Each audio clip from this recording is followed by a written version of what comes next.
And we're on live. Tone Setter Sports Channel. What's up, everybody? And we're back. Post game.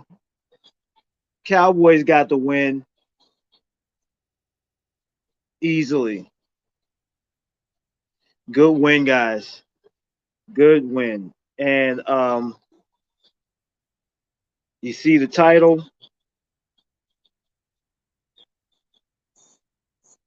Week 4, Cowboys versus Panthers. It's time to set pace and dominance. And dominate or dominance, one of them. I think I put dominance. Time to set dominance. And excuse me, I'm outside on my back porch. So hey, you hear traffic and stuff, that's what you're just gonna hear. But great win, very good win.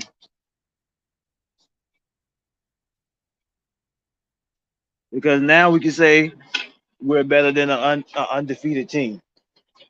That team had a better record than us, so by definition, they were better than us because we had one loss, and we finally took down an undefeated team, and it was a struggle first half, and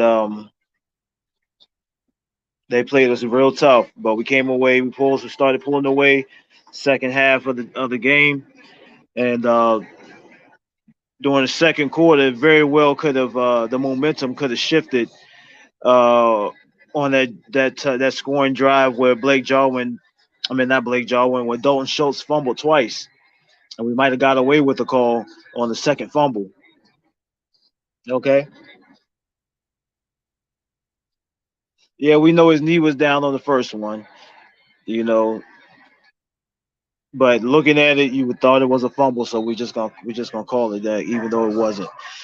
And the second one was due to the forward progress has stopped, or forward momentum has stopped. So we got away with one right there that put us up, and it eventually ended up putting us up 13-7. We know they came back and scored, and and they was up one, but it was sick. But say no more after that.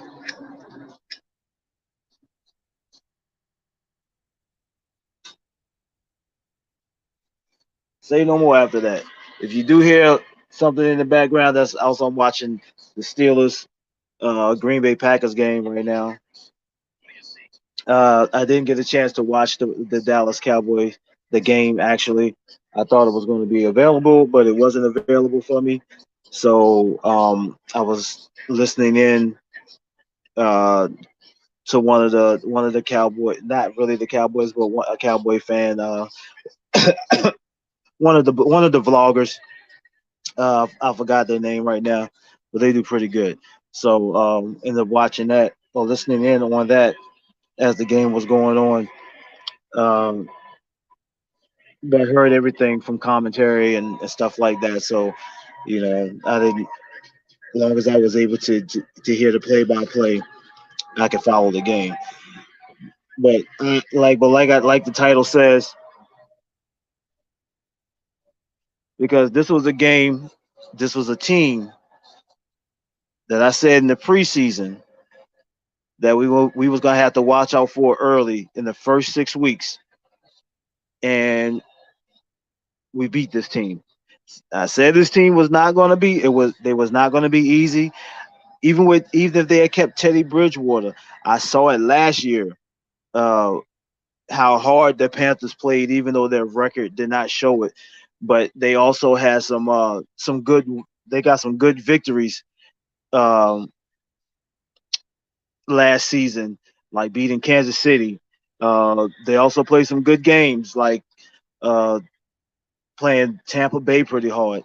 I think they beat Atlanta twice, but Atlanta was Atlanta last year, and I think they beat they might have beat they beat somebody. They beat another valuable team. That's besides outside of Kansas City. That was one of their biggest wins last season. So adding Sam Donald, not having Christian McCaffrey, which could have swung the game. Um, they still came out and played until we decided that we this is not a game anymore.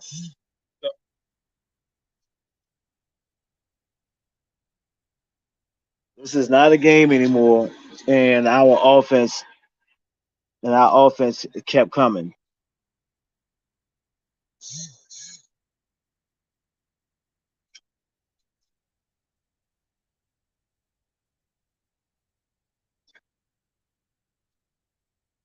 So this is the start, and you see the schedule up here right now. Okay, it started with Philly, but we handled them. Now it was the 3-0 Panthers, and we took care of business. And now we cannot. This is the reason why I titled this, and the reason why I'm showing you the schedule. Really, up until we played Kansas City, because all these games from New York to the Patriots, we got a bye week, and then we play the Vikings, which is not an easy team. Um, the Broncos defense is not going to be easy. The Falcons shootout. Uh, have an experienced quarterback, Matt Ryan. You just can't you can never sleep on a quality veteran, which he is. And then now we're talking about Kansas City. Now, Kansas City,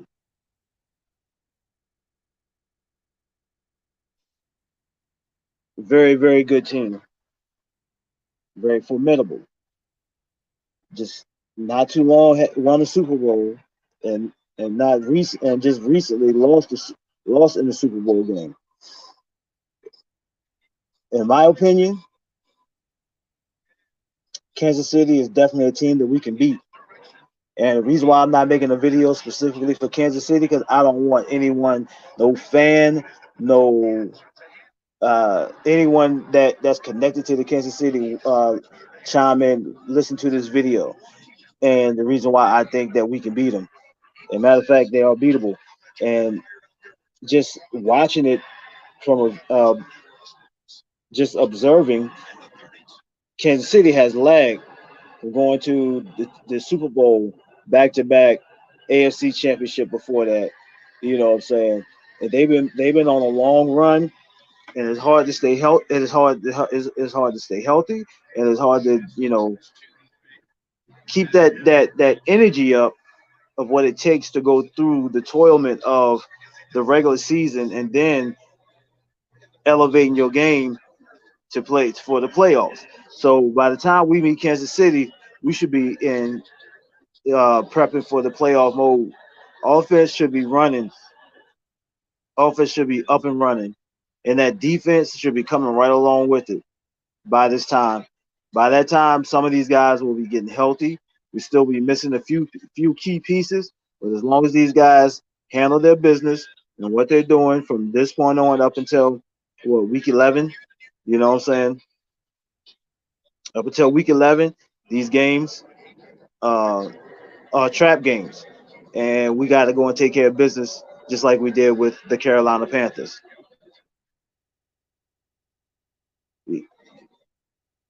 The Baltimore Ravens have already showed you run game.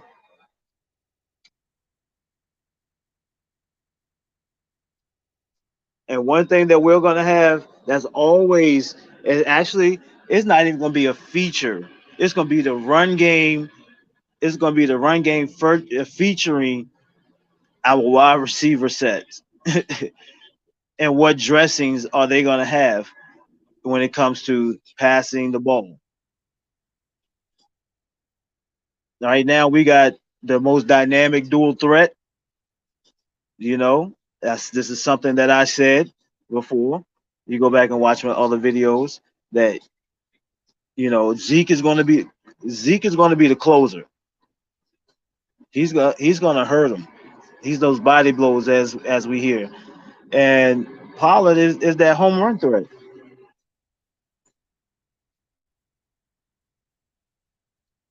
Is the home run threat. Just for those who are in fantasy, I just kind of want to throw this out here because it's just not with the Cowboys, but with other teams that have two good running backs. When you talk about or at least decent, you talk about Denver, you talk about Cleveland, you talk about the Cowboys, um, you talk about the Cowboys. They don't really have a alpha and run in the backfield, but the 49ers have a wonderful running game. Like almost every dude that steps back there can get off. So for fantasy purpose, you might take a hit, you may not, but it's always worth just kind of drafting the backfield like I did with Zeke and Pollard. And Zeke really was the one that ended up getting off today. I was willing to sacrifice maybe some points. Pollard did get some points, about six, but it was only like 6 points. You're hoping for more because you hope that both of them are able to get off. Whether Zeke is under 100 yards and have two TDs, and maybe Pollard has 100 yards and a touchdown. And also, you hope that Pollard gets some passes, some pass catches as well. Really pad those stats. But if you can get 10 plus points out of Pollard, but then get 20 something points out of Zeke, I think that's pretty good. And then upon of what the rest of your fantasy roster look like, because right now, I mean, I had Dak, I had Derrick Henry, I had Zeke. That's 20 something plus points in those three. It's just off those three. Now, my wide receivers that are still playing has to get off, particularly IU, Robert Woods. Um, I thought that Blake Jarwin was going to get off today. He got a touchdown, but no pass catches and yards because that mostly went to Schultz from the tight end position. So Schultz is probably the one that you actually gonna have to stick with for right now. So when it comes to fantasy, so yeah, that's just the reminders. Like you might want to draft the whole backfield out of those teams that I mentioned. So, but anyway, this is what we're gonna have to do. We just can't fall for the trap.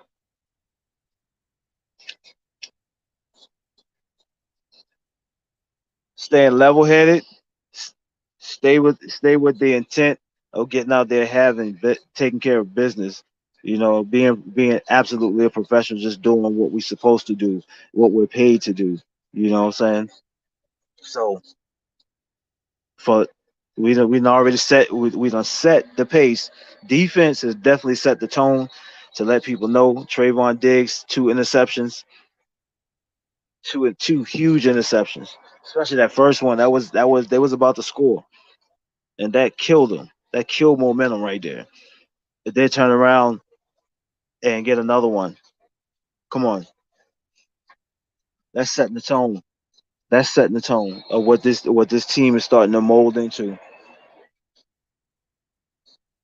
So it's set, and everybody's gonna start taking us serious now. Everybody, even though they can pass on us, but don't break. And we already done shut. We already got that they already have their eyes set on one side of the field offensively. Is being aware of throwing to Trayvon Diggs, throwing on his side. So now we're gonna shut down half the field since we done set pace. We have let them know that we ought to be serious. We ought to be reckoned with. And that offense already scares everybody.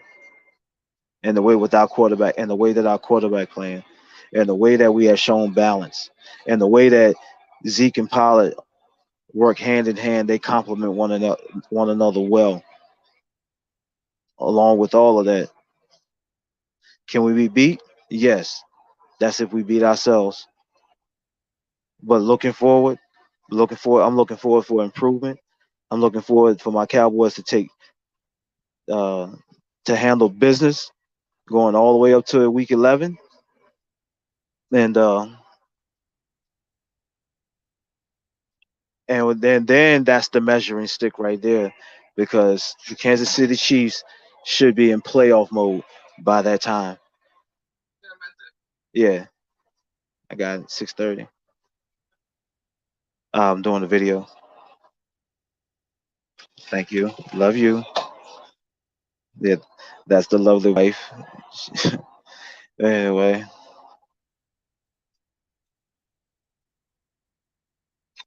so yes, this is what I'm expecting to see going forward. Improvement, improvement. Getting guys back, guys getting healthy. Some coming off the COVID list, and that's only going to benefit us even more going forward. Is because we'll have some solid players. Right now, our backups are in our young guns are learning how to play this game on on the highest level. And so while they're getting the game reps and experience, our more seasoned vets come back and ready to just add on and build upon what this defense and the tempo that they have set. So let's go, Cowboys. Keep this up. Let's stay focused. Stay focused. Take care of business, and then we'll see. Week 11 going forward. That's when. That's when they'll say for sure we are contenders. This is Tone Setter Sports Channel. Peace.